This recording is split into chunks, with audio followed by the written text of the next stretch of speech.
여러분, 안녕하세요. 오늘 저는 여러분께 진심 어린 질문을 하나 드리고 싶습니다.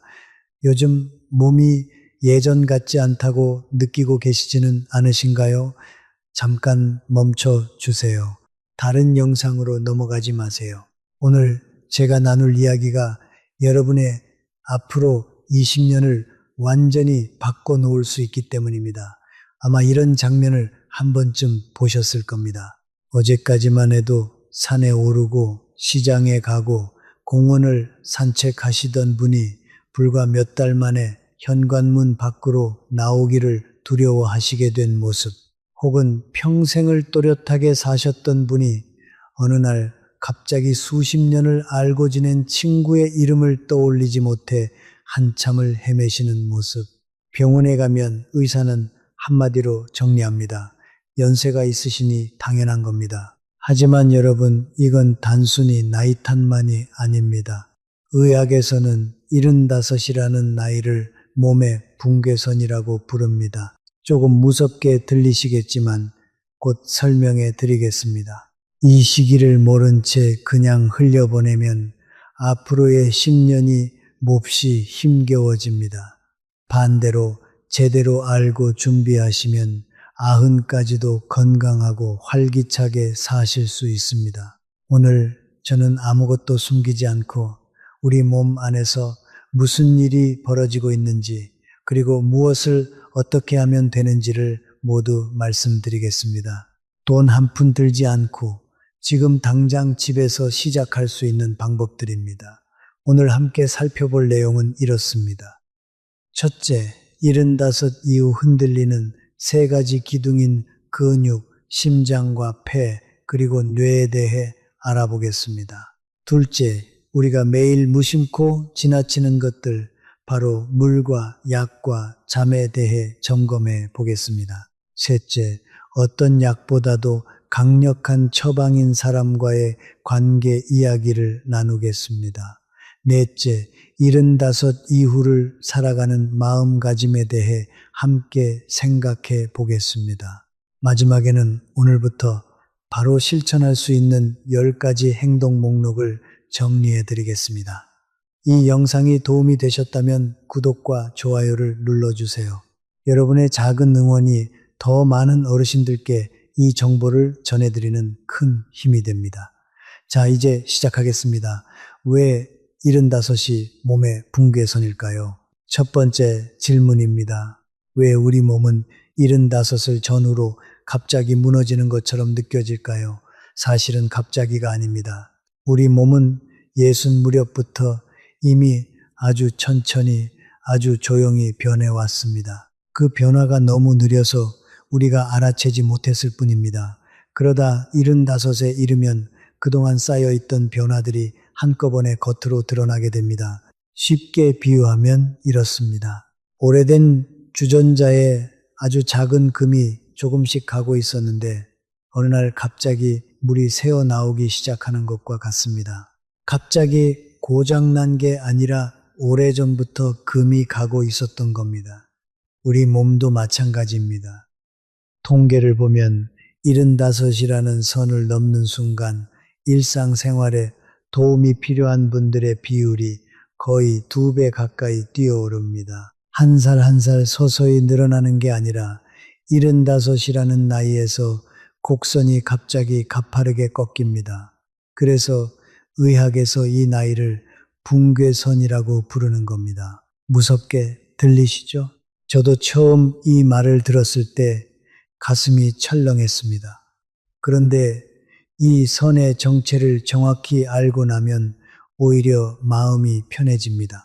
막연한 두려움이 분명한 목표로 바뀌기 때문입니다. 어디가 약해지는지 알면 어디를 지키면 되는지도 알게 되니까요. 많은 어르신들이 이런 말씀을 하십니다. 아침에 일어나는데 몸이 천근만근이다. 조금만 걸어도 숨이 턱까지 찬다. 어제 만난 사람 이름이 오늘 생각이 안 난다.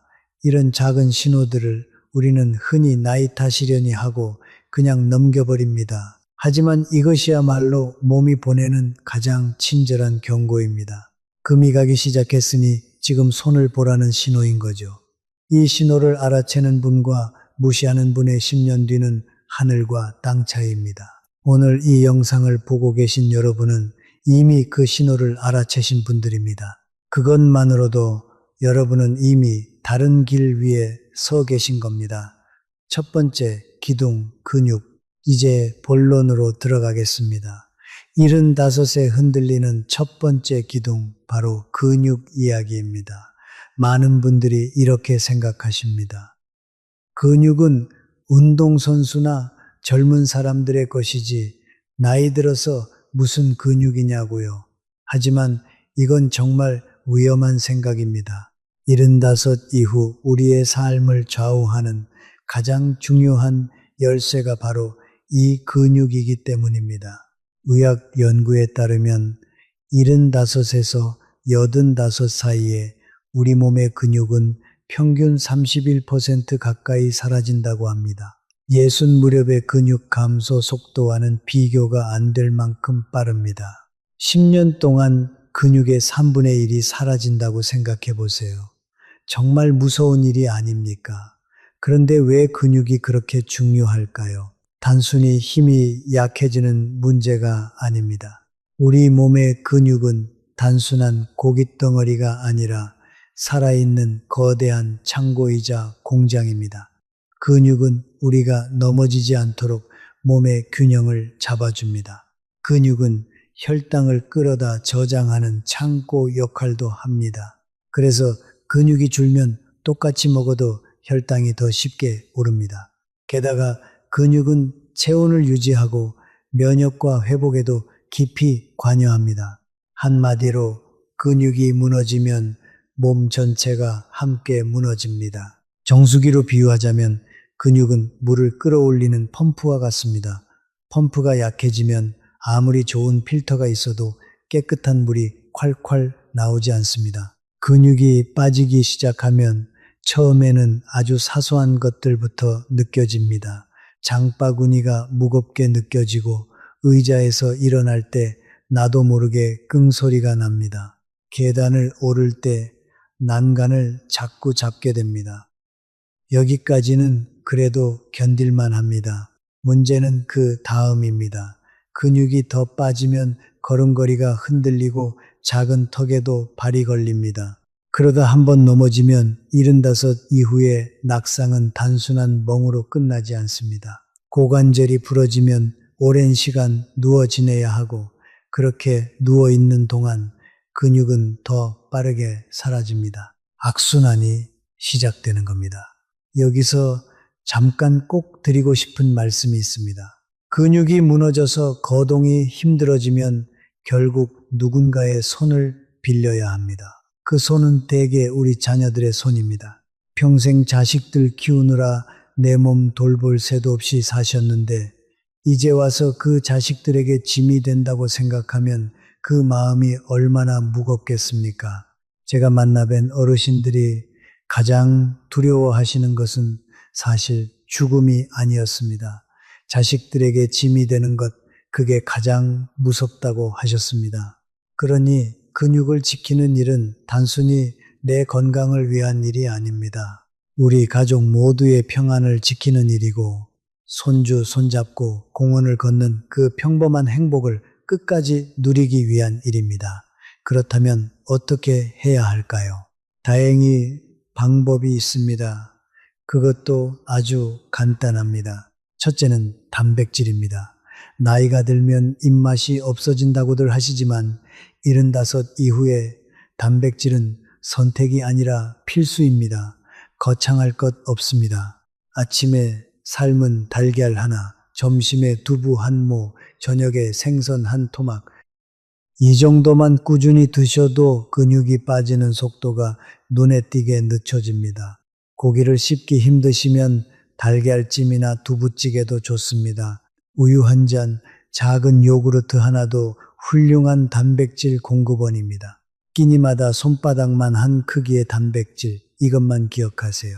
둘째는 움직임입니다. 운동이라고 거창하게 생각하지 마세요. 그냥 몸을 움직이는 습관이라고 여기시면 됩니다. 가장 쉬운 건 의자에서 앉았다 일어서기입니다. 텔레비전을 보시면서 광고가 나올 때마다 의자에서 천천히 10번만 앉았다 일어서 보세요.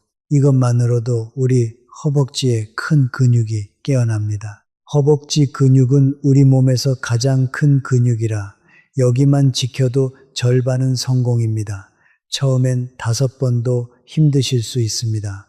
괜찮습니다. 5번부터 시작하세요. 내일은 6번, 모레는 7번 이렇게 천천히 늘려가시면 됩니다.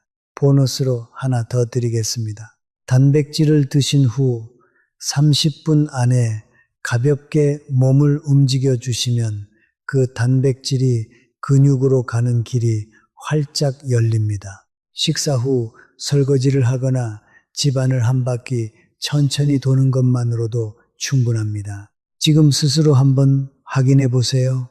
바닥에 앉았다가 일어나실 때 손으로 무릎이나 바닥을 짚으시나요? 페트병 뚜껑을 딸 때 예전보다 손에 힘이 안 들어가시나요?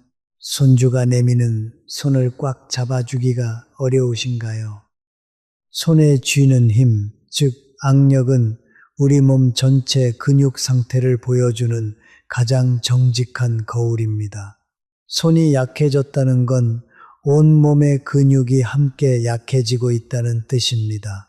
수원에 사시는 윤재호 어르신 이야기를 들려드리겠습니다. 올해 77이신데 평생 은행에서 일하시다 정년 퇴직하신 분입니다. 70대 초반까지만 해도 정장 차림에 꼿꼿한 자세로 동네에서 멋쟁이로 통하셨습니다. 그런데 75을 넘기면서 어느 날부터 의자에서 일어날 때마다 휘청거리기 시작하셨습니다. 한 번은 손주를 안아 올리려다 다리에 힘이 풀려 둘 다 주저앉을 뻔하셨다고 합니다. 그날 어르신은 큰 충격을 받으셨습니다. 손주 하나 못 안아주는 할아버지가 되었구나 싶어 며칠을 우울하게 보내셨다고 합니다. 그러던 차에 동네 복지관에서 우연히 근력교실 안내문을 보셨습니다. 처음엔 대장부가 무슨 근력교실이냐 싶어 망설이셨지만 손주 얼굴이 자꾸 떠올라 용기를 내어 등록하셨습니다. 거기서 배운 건 정말 단순했습니다. 의자에서 천천히 앉았다 일어서기, 벽을 짚고 발 뒤꿈치 들었다 내리기, 그리고 식사 때마다 단백질 꼭 챙기기. 어르신은 은행원 출신답게 달력에 동그라미를 치며 하루도 빠짐없이 기록하셨다고 합니다. 석 달이 지나자 놀라운 변화가 찾아왔습니다. 의자에서 일어날 때 더 이상 휘청거리지 않게 되셨습니다. 6달이 지나자 그렇게 그리워하시던 손주를 번쩍 안아 올리실 수 있게 되었습니다. 어르신은 이렇게 말씀하셨습니다. 75에 다 무너지는구나 하고 포기했으면 지금쯤 누워 있었을 것이다. 포기하지 않은 게 천만다행이다. 여러분, 윤재호 어르신과 우리가 다를 게 무엇이 있겠습니까? 그분이 하신 일은 의자에서 앉았다 일어서기 그것뿐이었습니다. 다시 한번 정리해 드리겠습니다. 끼니마다 손바닥만한 단백질을 챙겨 드세요. 달걀이든 두부든 생선이든 좋습니다. 의자에서 앉았다 일어서기를 하루 10번씩 시작하세요. 그리고 보너스로 부드러운 공이나 수건을 쥐었다 폈다 하는 악력 운동을 텔레비전 보시면서 해보세요. 2번째 기둥, 심장과 폐. 이제 2번째 기둥입니다. 75에 흔들리는 2번째는 바로 심장과 폐입니다. 살아있다는 건 결국 숨을 쉬고 피가 도는 일입니다. 그 일을 맡은 두 일꾼이 바로 심장과 폐인데 75을 넘기면서 이 둘이 눈에 띄게 지칩니다. 심장은 평생 단 한 번도 쉬지 않고 일해온 펌프입니다. 그런데 나이가 들면 이 펌프가 한 번에 뿜어낼 수 있는 피의 양이 줄어듭니다. 폐도 마찬가지입니다. 숨을 들이쉬고 내쉬는 탄력이 떨어집니다. 그래서 예전 같으면 아무렇지도 않던 계단 몇 칸이 어느 날 갑자기 높은 산처럼 느껴지는 겁니다. 혹시 요즘 이런 경험 있으신가요?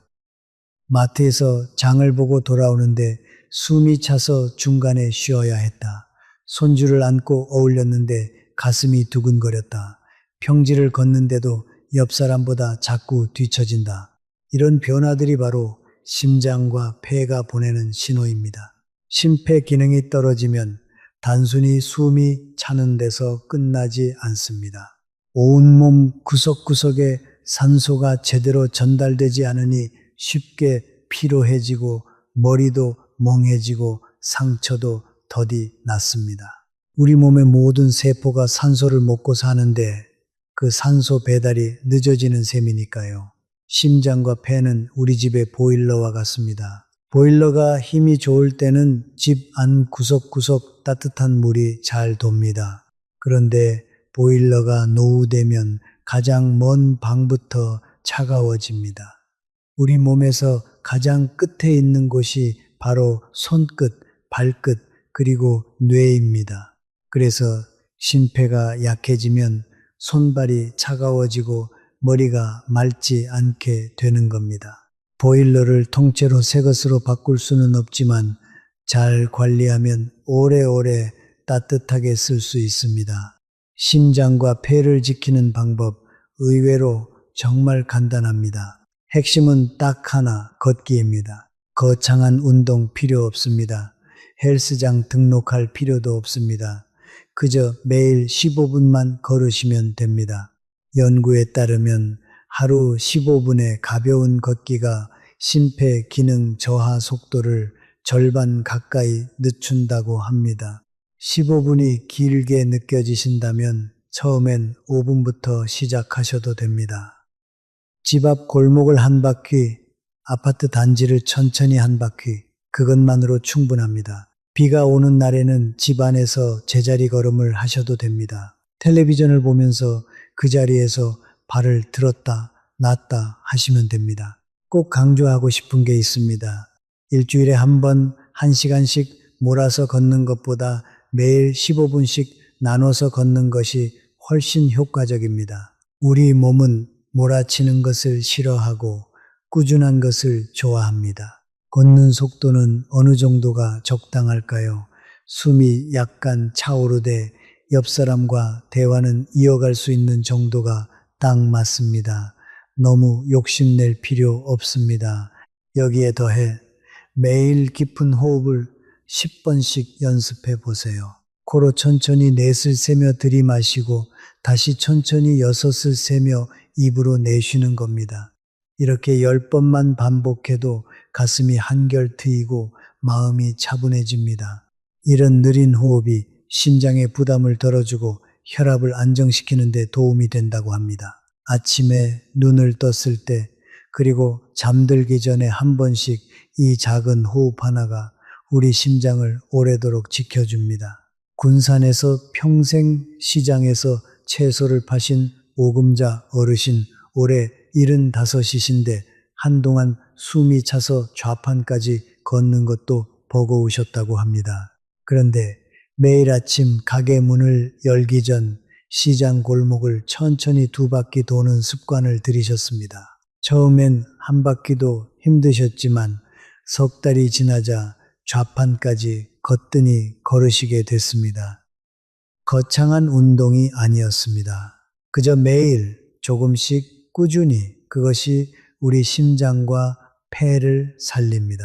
세 번째 기둥, 뇌. 이제 세 번째 기둥입니다. 어쩌면 여러분이 가장 두려워하시는 부분일지도 모르겠습니다. 바로 뇌입니다. 75을 넘기면 기억을 담당하는 뇌 부분이 눈에 띄게 약해집니다. 친구 이름이 입에서 맴돌기만 하고 나오지 않습니다. 방금 무엇을 하려고 일어섰는지 까먹습니다. 가스불을 껐는지 안 껐는지 자꾸 확인하게 됩니다. 이런 일이 잦아지면 누구나 같은 생각을 합니다. 혹시 내가 치매에 걸린 건 아닐까? 그 생각이 한번 들기 시작하면 밤에 잠도 안 오고 사람 만나기도 무서워집니다. 말하다가 이름을 못 떠올리면 창피할까봐 점점 집 안으로만 숨게 됩니다. 여기서 정말 중요한 사실을 하나 말씀드리겠습니다. 깜빡깜빡하는 것과 치매는 전혀 다릅니다. 나이가 들어 단어가 잘 떠오르지 않는 것은 자연스러운 노화 현상입니다. 이것을 곧바로 치매와 연결 짓는 것은 잘못입니다. 열쇠를 어디 뒀는지 잊는 것은 노화입니다. 그러나 열쇠가 무엇에 쓰는 물건인지 모르는 것은 다른 문제입니다. 약속을 깜빡하는 것은 노화입니다. 그러나 약속을 했다는 사실 자체가 통째로 사라지는 것은 다른 문제입니다. 진짜 위험한 신호는 방금 한 일을 통째로 잊거나 늘 다니던 길을 헷갈리거나 익숙하던 일의 순서가 무너질 때입니다. 그럴 때 병원을 찾으시면 됩니다. 단순히 이름 하나 깜빡한 것으로 스스로를 환자로 몰아세우지 마세요. 그 두려움 자체가 오히려 뇌를 더 빨리 위축시킵니다. 왜 75세 뇌가 약해질까요? 가장 큰 이유는 뇌를 쓰지 않기 때문입니다. 은퇴를 하셨으니 생각할 일이 줄어듭니다. 친구들이 하나둘 떠나면서 대화할 사람이 줄어듭니다. 외출이 줄어드니 새로운 자극을 받을 일도 줄어듭니다. 결국 뇌가 일을 안 하게 되는 겁니다. 일을 안 하는 뇌는 빠르게 녹슬어 갑니다. 마치 오랫동안 시동을 걸지 않은 자동차가 어느 날 갑자기 시동이 안 걸리는 것처럼 말입니다. 그렇다면 어떻게 뇌를 지킬 수 있을까요? 방법이 있습니다. 그리고 이 방법은 돈도 안 들고 오히려 즐겁기까지 합니다. 첫째는 대화입니다. 누군가와 이야기를 나누는 것만으로도 우리 뇌는 활발하게 움직입니다. 상대의 말을 듣고 이해하고 대답을 떠올리고 그 대답을 말로 옮기는 이 모든 과정이 뇌에게는 최고의 운동입니다. 하루에 단 10분이라도 누군가와 진짜 대화를 나누세요. 전화 한 통이면 충분합니다. 둘째는 새로운 것을 배우는 일입니다. 스마트폰으로 사진 보내는 법, 새로운 노래 한 곡, 손주에게 게임 하나 배우기, 무엇이든 좋습니다. 새로운 것을 익히는 그 순간 뇌에는 새로운 길이 뚫립니다. 셋째는 손을 부지런히 쓰는 것입니다. 요리, 텃밭 가꾸기, 글씨 쓰기처럼 손끝을 움직이는 일이 뇌를 깨웁니다. 뇌를 건강하게 지키는 데는 세 가지가 함께 필요합니다. 새로운 자극, 사람과의 교류, 그리고 적당한 몸의 움직임입니다. 흥미로운 사실은 이 세 가지가 따로 노는 게 아니라는 겁니다. 친구를 만나러 밖에 나가면 걷게 되니 몸이 움직이고 대화를 하니 자극이 되고 사람과 교류까지 한꺼번에 일어납니다. 그래서 75 이후에는 그저 밖에 나가 사람을 만나는 것만으로도 뇌 건강의 세 가지를 동시에 챙기는 셈입니다. 천안에서 평생 한복을 지으신 한정숙 어르신은 76이신데 손주에게 배운 스마트폰으로 매일 짧은 글을 한 줄씩 적으십니다. 처음엔 자판 누르는 것도 더디셨지만 이제는 옛 친구들과 안부도 주고받으십니다. 그 작은 습관 덕에 깜빡하는 일이 부쩍 줄었다고 하십니다. 깜빡거림을 두려움으로 볼 게 아니라 뇌가 운동하자고 보내는 초대장으로 생각해 보세요. 단어가 안 떠오르면 끙끙대지 마시고 아, 뇌가 운동할 시간이구나 하고 가볍게 넘기세요. 균형 감각과 낙상 예방, 새 기둥 이야기를 마치기 전에 꼭 짚고 넘어가야 할 것이 있습니다. 바로 균형 감각입니다. 근육이 아무리 튼튼해도 균형 감각이 무너지면 넘어집니다. 그리고 75의 낙상은 삶을 송두리째 바꿔놓을 만큼 위험합니다. 많은 분들이 길에서 크게 다칠 것을 걱정하시지만 사실 집안에서 넘어지는 경우가 더 많습니다. 화장실 문턱, 거실 전기선, 미끄러운 욕실 바닥, 이런 곳들이 숨은 함정입니다. 균형 감각을 기르는 방법은 아주 간단합니다. 부엌 싱크대나 식탁에 한 손을 가볍게 짚고 한쪽 발을 살짝 들어 10초만 버텨보세요. 그 다음 반대쪽 발도 10초. 처음엔 비틀거리셔도 괜찮습니다. 매일 하다 보면 점점 오래 버틸 수 있게 됩니다. 양치질 하시는 동안 한 발로 서 보는 것도 좋은 방법입니다. 그리고 집 안의 함정도 오늘 한번 점검해 보세요. 걸려 넘어질 만한 전기선은 벽에 붙이고 욕실 바닥엔 미끄럼 방지 매트를 깔고 밤에 화장실 가는 길엔 작은 등을 하나 켜두세요. 몇천 원이면 우리 가족 모두가 마음을 놓을 수 있습니다. 제주에 사시는 백정자 어르신은 76이신데 평생 밭일을 하신 분이라 누구보다 건강을 자신하셨습니다. 그런데 어느 날 새벽 화장실에 가시다 어두운 거실에서 발을 헛디뎌 넘어지셨습니다. 손목에 금이 가서 한 달을 깁스를 하고 지내셨습니다. 그 한 달 동안 어르신은 무서운 경험을 하셨습니다. 손목 하나 못 쓰는데도 밥 차리는 것부터 머리 감는 것까지 모든 게 자식들 손을 빌려야 했던 겁니다.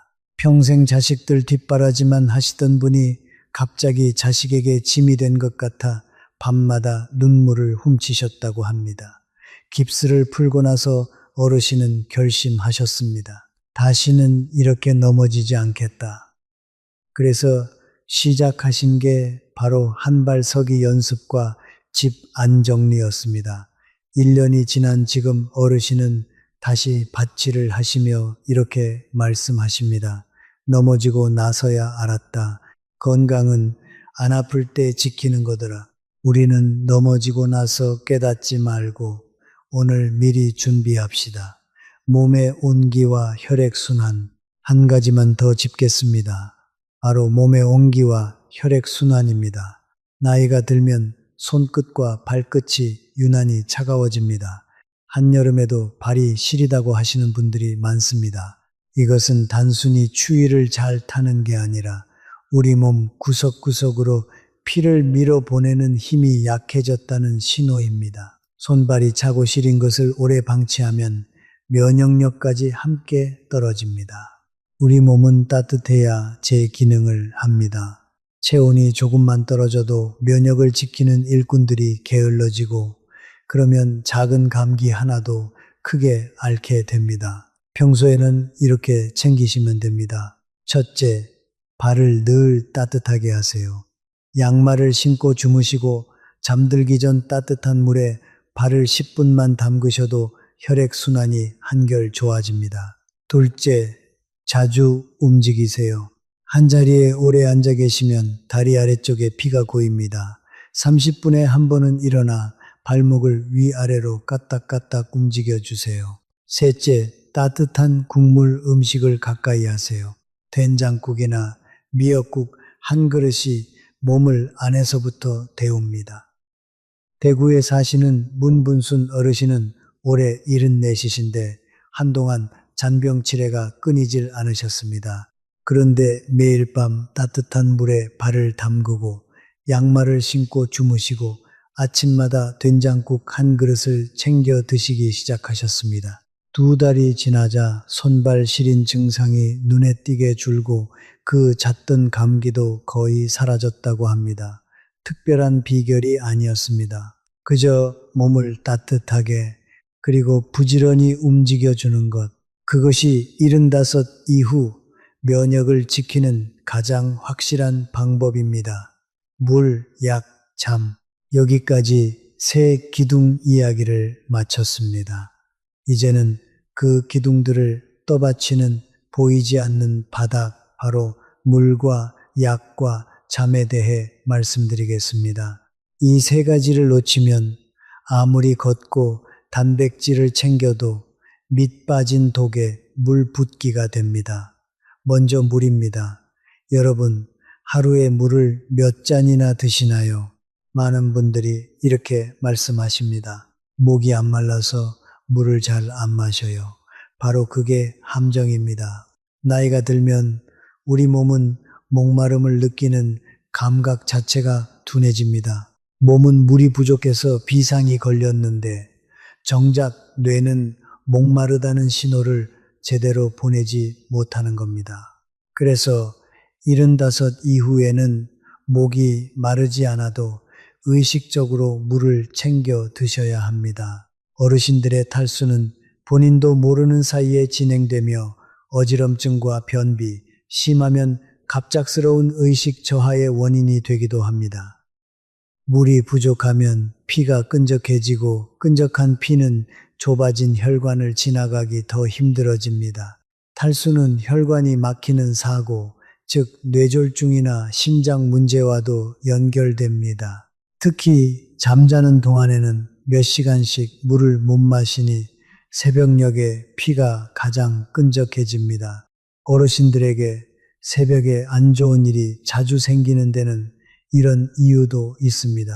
방법은 정말 쉽습니다. 시간을 정해 놓고 마시는 겁니다. 아침에 일어나자마자 한 잔, 점심 드시기 전 한 잔, 저녁 드시기 전 한 잔, 잠자리에 들기 한두 시간 전에 한 잔, 이렇게만 챙겨도 하루에 필요한 물을 거의 다 채우실 수 있습니다. 특히 아침에 일어나서 마시는 미지근한 물 한 잔은 밤새 끈적해진 피를 부드럽게 풀어주고 굳어있던 장을 깨워줍니다. 하루를 여는 가장 좋은 습관입니다. 소변색으로도 확인하실 수 있습니다. 맑은 노란빛이면 충분한 것이고 진한 갈색에 가까우면 물이 부족하다는 신호입니다. 커피나 진한 녹차는 오히려 몸에서 물을 빼앗아가니 물 대신으로 생각하시면 안 됩니다. 다음은 약입니다. 75을 넘기면 대부분 한두 가지 이상의 약을 드시게 됩니다. 혈압약, 당뇨약, 콜레스테롤약, 무릎약, 수면제까지 어느새 약봉지가 한 움큼이 됩니다. 여기서 정말 중요한 사실이 있습니다. 약이 많다고 해서 건강한 게 아니라는 겁니다. 오히려 약이 너무 많으면 약끼리 부딪혀서 새로운 문제를 일으키기도 합니다. 여러 병원에서 받은 약을 한꺼번에 드시는 어르신들에게 중복되거나 충돌하는 약이 적지 않게 발견된다고 합니다. 약 관리에는 두 가지 원칙이 있습니다. 첫째, 정해진 시간을 정확히 지키는 것입니다. 아침 약은 아침 식사 후 30분 안에, 저녁 약은 저녁 식사 후에 이 시간이 들쑥날쑥하면 약효도 들쑥날쑥해집니다. 요일별, 시간별 약통을 하나 장만하시면 오늘 약을 먹었는지 안 먹었는지 한눈에 알 수 있습니다. 둘째, 석 달에 한 번은 드시는 모든 약을 봉지째 모아서 병원에 가져가세요. 그리고 의료진에게 보여드리며 여쭤보세요. 이 중에 겹치는 약은 없는지, 이제는 줄여도 되는 약은 없는지, 그리고 절대로 스스로 판단해서 약을 끊지 마세요. 혈압약을 먹어서 혈압이 정상이 된 것이지 병이 나아서 정상이 된 게 아닙니다. 약을 끊으면 혈압이 다시 치솟는데 이때 갑작스러운 혈관 사고가 일어날 수 있습니다. 새로운 약을 받으실 때 약사 선생님께 이 약이랑 같이 먹으면 안 되는 게 있나요? 하고 딱 한마디만 여쭤보세요. 그 한마디가 우리 건강을 지키는 든든한 울타리가 됩니다. 마지막으로 잠입니다. 많은 분들이 이렇게 말씀하십니다. 나이 드니까 잠이 줄어서 새벽에 자꾸 깨요. 사실 나이가 들면 잠의 양이 줄어드는 게 아니라 깊은 잠이 줄어드는 겁니다. 얕은 잠만 자다 보니 자주 깨고 자고 일어나도 개운하지 않은 거죠. 깊은 잠을 못 자면 낮에 졸리고 졸리니까 낮잠을 길게 자고 그러면 밤에 또 못 자는 악순환이 돕니다. 수면의 질이 떨어지면 기억력 저하와 면역력 약화, 그리고 우울감과도 깊이 연결됩니다. 어떻게 깊은 잠을 되찾을 수 있을까요? 첫째, 낮잠을 30분 안으로 줄이세요. 낮잠이 길어지면 밤잠을 도둑 맞습니다. 오후 늦은 시간에는 아예 주무시지 않는 게 좋습니다. 둘째, 잠자리에 들기 전 1시간은 몸에게 곧 잘 시간이라는 신호를 주는 시간입니다. 이때 텔레비전이나 휴대폰의 밝은 화면을 보면 뇌는 아직 낮인 줄 알고 잠을 미룹니다. 잠들기 1시간 전에는 화면을 끄고 방을 어둑하게 만드세요. 따뜻한 우유 한 잔이나 잔잔한 음악도 도움이 됩니다. 셋째, 침대는 오직 잠자는 곳으로만 쓰세요. 침대에 누워서 텔레비전을 보거나 한참을 뒤척이면 우리 몸은 침대를 깨어있는 곳으로 기억합니다. 졸릴 때 누우시고 잠이 안 오면 잠깐 일어나 다른 데서 쉬다가 다시 누우세요. 넷째, 매일 같은 시간에 일어나세요. 이것이 생체 시계를 안정시키는 가장 확실한 방법입니다. 아무리 밤에 잠을 못 잤어도 아침에는 정해진 시간에 일어나 커튼을 활짝 열고 햇빛을 쬐세요. 아침 햇살이 그날 밤의 수면까지 깊어지게 만들어줍니다. 좋은 잠은 밤에 만들어지는 게 아니라 낮에 만들어집니다. 낮에 햇빛을 보고 몸을 움직이고 사람을 만나면 밤에 잠이 알아서 찾아옵니다. 천안에 사시는 서영순 어르신은 올해 66이시고 평생 약국을 운영하셨던 분입니다. 가게를 정리하고 은퇴하신 뒤로 깊은 불면증에 시달리셨습니다. 밤마다 2~3시간씩 천장만 바라보다 새벽이 되어서야 겨우 잠이 드셨다고 합니다.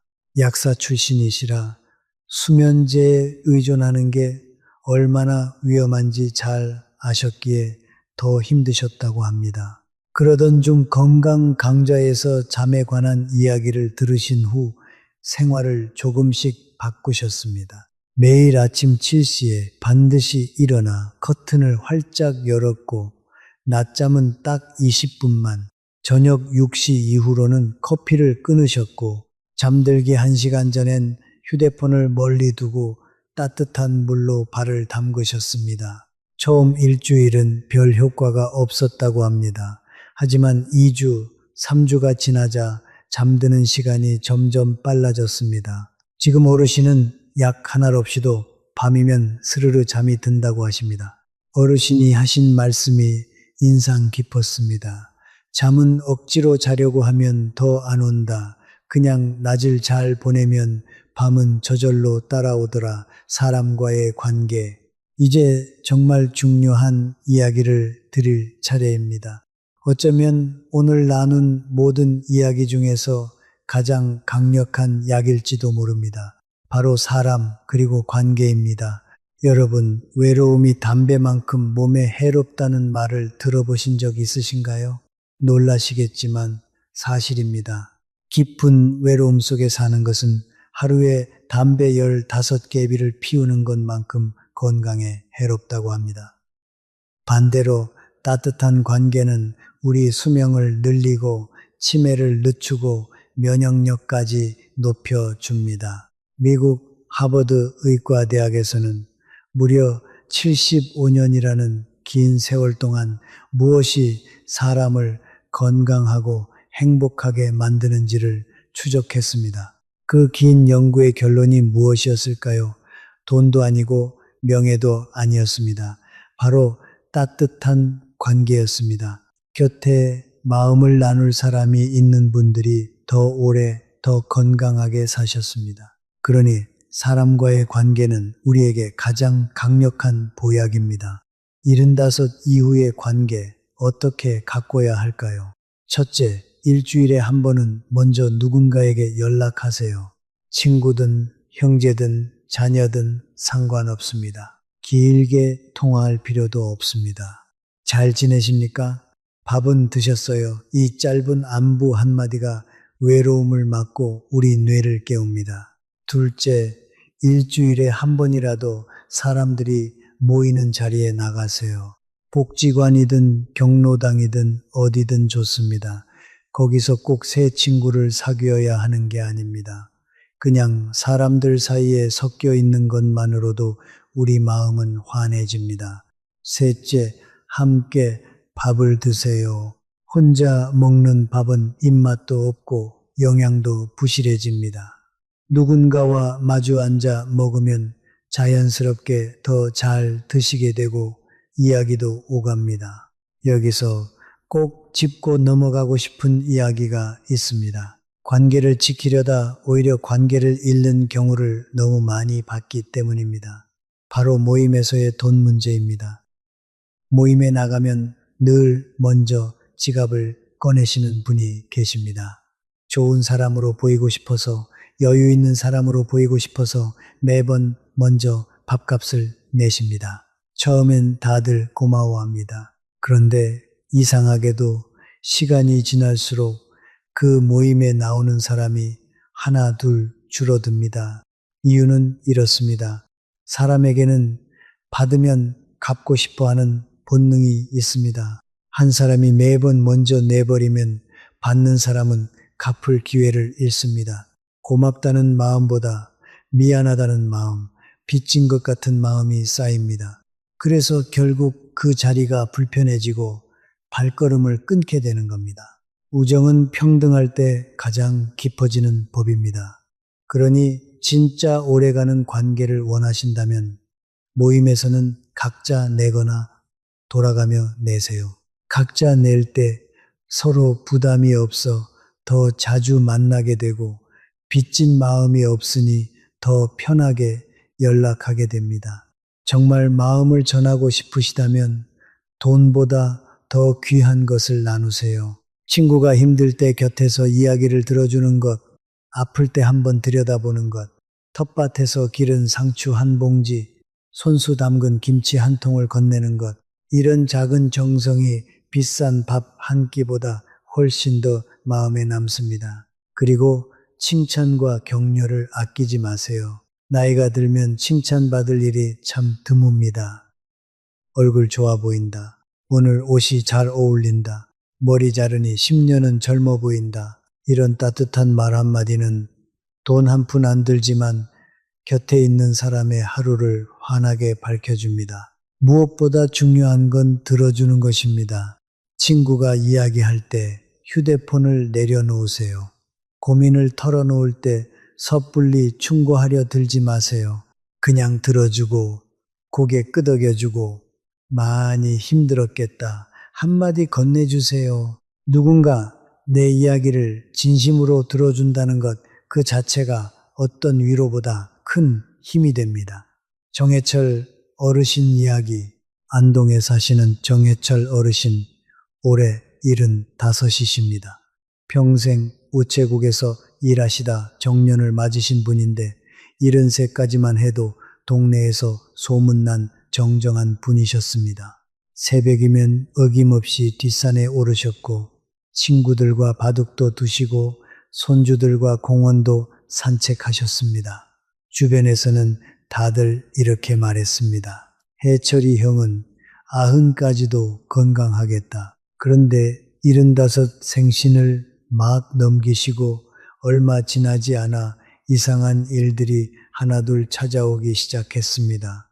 어느 날 아침 늘 다니던 산길을 오르시는데 평소와 다르게 숨이 턱까지 차올랐습니다. 그냥 컨디션이 안 좋은가 보다 하고 넘기셨습니다.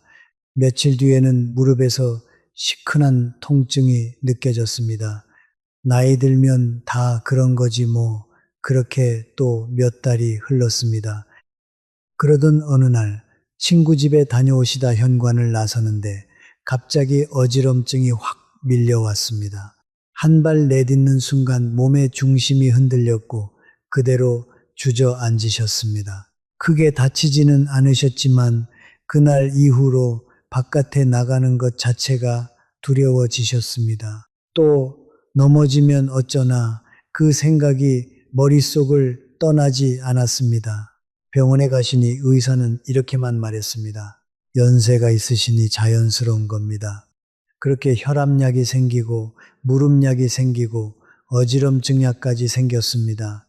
약봉지가 늘어날수록 마음은 점점 무거워졌습니다. 그리고 더 무서운 일이 찾아왔습니다. 40년을 알고 지낸 친구의 이름이 입안에서만 맴돌 뿐 도무지 떠오르지 않았습니다. 그날 밤 어르신은 한숨도 주무시지 못했습니다. 혹시 내가 치매가 시작된 건 아닐까? 두려움은 점점 커졌고 사람 만나는 일조차 부담스러워졌습니다.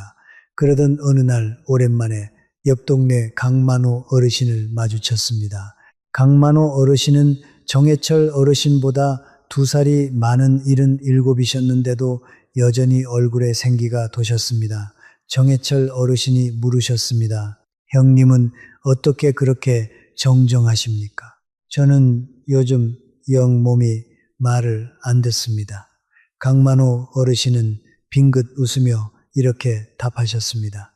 나도 75 넘기고 한참을 힘들었어. 무릎도 쑤시고 숨도 차고 자꾸 깜빡깜빡하고 그런데 동네 보건소 프로그램에서 한 가지를 배웠지. 75은 몸이 통째로 바뀌는 시기라는 거야. 그걸 인정하고 아주 작은 것부터 바꾸면 된다더라고. 그래서 나는 그날부터 아침마다 딱 20분만 천천히 걷고 끼니마다 삶은 달걀 하나씩 더 먹고 일주일에 한 번은 친구들이랑 꼭 얼굴을 봐. 그랬더니 몸이 다시 살아나더라고. 그날 정해철 어르신은 강만호 어르신의 말을 곱씹고 또 곱씹으셨습니다. 75은 끝이 아니라 바뀌는 시기였구나. 그리고 바로 다음 날부터 아주 작은 변화를 시작하셨습니다. 아침마다 집 앞 공원을 천천히 한 바퀴 도셨습니다. 끼니마다 달걀을 하나씩 더 드셨습니다. 일주일에 한 번은 옛 친구에게 먼저 전화를 거셨습니다. 한 달이 지나고 2달이 지나자 조금씩 달라지기 시작했습니다. 무릎 통증이 잦아들었고 계단을 올라도 숨이 덜 찼습니다. 무엇보다 마음이 한결 가벼워지셨습니다. 어르신은 그제야 깨달으셨습니다. 75은 포기하는 나이가 아니라 다시 시작하는 나이였구나. 변화를 인정하는 것, 작은 것부터 시작하는 것, 혼자가 아니라 함께하는 것, 이 3가지가 75의 운명을 바꿉니다. 75 이후의 마음가짐. 이제 마지막 이야기입니다. 몸을 아무리 잘 챙겨도 마음이 무너지면 다 소용없습니다. 그래서 75을 맞는 마음가짐 이야기로 오늘을 마무리하려 합니다. 75의 가장 큰 위기는 사실 무릎도 아니고 기억력도 아닙니다. 바로 나는 이제 끝났다는 생각입니다. 이 생각이 한번 마음의 자리를 잡으면 아무것도 하기 싫어지고 그러면 우리 몸도 빠르게 무너집니다. 마음이 포기하면 몸은 더 빨리 포기합니다. 그러니 오늘 이것만은 꼭 마음에 새겨두세요. 75은 끝이 아니라 다시 시작하는 나이입니다. 사람은 같은 강물에 2번 발을 담글 수 없다는 말이 있습니다. 강물이 끊임없이 흐르듯 우리 몸도 끊임없이 변합니다. 20살의 몸, 50살의 몸, 75의 몸은 모두 다릅니다. 그런데 우리는 자꾸 예전의 몸에 집착합니다. 예전엔 이 정도는 거뜬했는데 하면서 스스로를 탓합니다. 그 집착이 우리를 괴롭게 만듭니다. 이제는 흐르는 변화를 받아들이고 지금의 몸과 사이좋게 살아가는 지혜가 필요합니다. 천천히 걷는 것도 걷는 것이고 한 번에 못하면 2번에 나눠서 하면 됩니다. 느려진 게 잘못이 아닙니다. 느려진 나를 미워하는 게 우리를 더 아프게 합니다. 마음을 다스리는데 가장 좋은 약은 감사입니다. 거창한 게 아닙니다. 매일 밤 잠들기 전에 오늘 감사했던 일 3가지만 떠올려 보세요. 따뜻한 햇살 한 줌, 맛있게 먹은 한 끼, 걸려온 자식의 안부 전화, 이렇게 작은 것들을 하나씩 헤아리다 보면 우리 삶이 생각보다 훨씬 풍요롭다는 걸 깨닫게 됩니다. 어떤 분은 이렇게 말씀하실지 모릅니다. 아픈데, 투성이인데 뭐가 감사하냐. 그 마음 충분히 이해합니다. 하지만 바로 그럴 때일수록 아직 내 두 발로 화장실에 갈 수 있음에, 아직 자식 목소리를 알아들을 수 있음에 감사해 보세요. 감사는 없는 것을 만들어내는 게 아니라 이미 있는 것을 발견하는 일입니다. 나이가 든다는 것은 잃기만 하는 것이 아닙니다. 우리는 젊음을 잃지만 대신 지혜를 얻습니다. 빠른 걸음을 잃지만 대신 천천히 보는 여유를 얻습니다. 무엇보다 더 이상 남의 눈치를 보지 않아도 되는 자유를 얻습니다. 공자는 이런 말씀을 남기셨습니다. 이른이 되니 마음이 가는 대로 해도 법도에 어긋나지 않더라. 평생 절제하고 참아온 사람만이 다다를 수 있는 경지입니다. 75세 우리가 바로 그 자리에 서 있습니다. 더 이상 남의 눈치를 보지 않아도 됩니다. 마음이 시키는 대로, 그러나 곱고 단정하게 살아가면 됩니다. 그리고 한 심리학자는 이렇게 말했습니다. 사람을 살게 하는 것은 행복이 아니라 의미라고요. 아침에 일어나 화분에 물을 주는 일, 텃밭에 상추를 돌보는 일, 손주에게 옛 이야기를 들려주는 일, 이웃에게 먼저 인사를 건네는 일, 이런 작은 일들이 오늘 하루를 살아갈 이유가 되어줍니다. 살아갈 이유가 있는 사람은 쉽게 무너지지 않습니다. 여러분, 우리는 두려움 대신 작은 한 걸음을 선택합시다. 그 선택이 75 이후에 하루하루를 완전히 다른 빛깔로 물들일 것입니다. 우리 어르신들 마음 한구석에는 늘 자식 걱정이 자리하고 있습니다. 내가 아프면 자식들이 고생할 텐데, 그 마음이 바로 우리가 건강을 지켜야 할 가장 큰 이유이기도 합니다. 우리가 매일 15분을 걷고 끼니마다 단백질을 챙기고 약을 제때 먹는 것은 단지 우리 자신만을 위한 일이 아닙니다. 자식들에게 짐이 되지 않고 손주들 앞에서 정정한 모습을 오래오래 보여주려는 그 깊은 사랑의 표현입니다. 건강하게 오래 곁에 머무는 것, 그것이야말로 자식에게 줄 수 있는 가장 큰 선물입니다. 오늘부터 바로 시작할 수 있는 10가지, 지금까지 들으신 내용을 오늘 당장 실천하실 수 있는 10가지로 정리해 드리겠습니다. 하나, 매일 15분씩 천천히 걸으세요. 처음엔 5분도 됩니다. 매일 꾸준히 하는 것이 중요합니다. 둘, 끼니마다 손바닥만 한 단백질을 챙겨 드세요. 삶은 달걀 하나, 두부 한 모, 생선 한 토막이면 충분합니다. 셋, 시간을 정해 하루에 5잔 이상 물을 나눠 드세요. 목마르지 않아도 드세요. 특히 아침에 일어나자마자 미지근한 물 한 잔이 가장 중요합니다. 넷, 의자에서 앉았다 일어서기를 하루 10번씩 하세요. 텔레비전 광고 시간을 활용하세요. 다섯, 드시는 모든 약을 석 달에 한 번 봉지째 모아 병원에서 점검받으세요. 절대 스스로 판단해서 끊지 마세요. 여섯, 낮잠은 30분을 넘기지 마세요. 오후 늦게는 주무시지 않는 게 좋습니다. 일곱, 잠들기 1시간 전에는 텔레비전과 휴대폰 화면을 끄세요. 따뜻한 물로 발을 담그시면 더 좋습니다. 여덟, 일주일에 한 번은 먼저 누군가에게 연락하세요. 전화 한 통, 짧은 문자 한 줄도 좋습니다. 아홉, 모임에서는 각자 내거나 돌아가며 내세요. 진심은 돈이 아니라 시간과 마음으로 전하세요. 열, 매일 밤 잠들기 전에 감사한 일 3가지를 떠올리세요. 아주 작은 것도 좋습니다. 이 10가지를 한꺼번에 다 하시려고 애쓰지 마세요. 딱 한 가지만 골라 시작하세요. 한 가지를 꾸준히 하다 보면 신기하게도 다른 것들이 저절로 따라옵니다.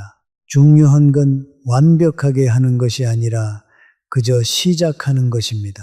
시작이 늦었다고 포기하지 마세요. 시작조차 하지 않는 것보다 늦게라도 시작하는 것이 100배는 낫습니다. 청주에 사시는 임순덕 어르신은 이른에 처음 걷기를 시작하셨습니다. 처음엔 5분도 숨이 차서 힘드셨다고 합니다. 그런데 매일 아주 조금씩만 늘려가셨습니다. 1년이 지나자 30분을 걷게 되셨고, 2년이 지나자 동네 산책로를 매일 한 바퀴 도시는 분이 되셨습니다. 지금 여든이 넘으신 그 어르신은 오히려 주변 사람들보다 더 정정하고 활기차게 지내십니다. 마치며 여러분, 오늘 이 이야기가 마음에 와닿으셨다면 앞으로 실천하고 싶은 것이 몇 번인지 댓글로 남겨주세요. 여러분의 작은 다짐 하나가 저에게는 더없이 큰 힘이 됩니다. 이 영상이 도움이 되셨다면 구독과 좋아요를 눌러주시고 주변의 소중한 분들께 공유해 주세요. 그 작은 손길이 더 많은 어르신들께 이 정보를 전해드리는 큰 힘이 됩니다. 끝으로 꼭 드리고 싶은 말씀이 있습니다. 몸이 예전 같지 않아도 괜찮습니다. 마음이 살아있다면 우리는 여전히 살아있는 것입니다. 여러분이 살아오신 75 해가 넘는 세월은 그 자체로 위대한 여정입니다. 그러니 포기하지 마시고 오늘부터 다시 시작하세요. 아침에 눈을 뜨시면 창문을 활짝 여시고 햇살을 받으며 깊게 숨을 들이쉬세요. 오늘도 나는 살아있다. 이 사실 하나만으로도 충분히 감사한 하루입니다. 75이라는 나이는 누구에게나 똑같이 찾아오지만 그 나이를 어떻게 맞이하느냐는 저마다 다릅니다. 어떤 분은 두려움에 떨며 집안에 갇히시고 어떤 분은 작은 한 걸음을 내디뎌 다시 일어서십니다. 그 차이는 결코 돈이나 운에서 오지 않습니다. 바로 오늘, 지금 이 순간 무엇을 선택하느냐에서 옵니다. 우리에게는 아직 충분한 시간이 있습니다. 아직 걸을 수 있는 두 다리가 있고, 아직 마음을 나눌 사람이 있고, 아직 따뜻한 밥 한 끼를 즐길 입맛이 있습니다. 이만하면 다시 시작하기에 모자람이 없습니다. 우리 함께 75을 끝이 아닌 가장 아름다운 새 출발로 만들어 봅시다. 여러분의 남은 하루하루가 햇살처럼 따뜻하고 환하기를 진심으로 바랍니다.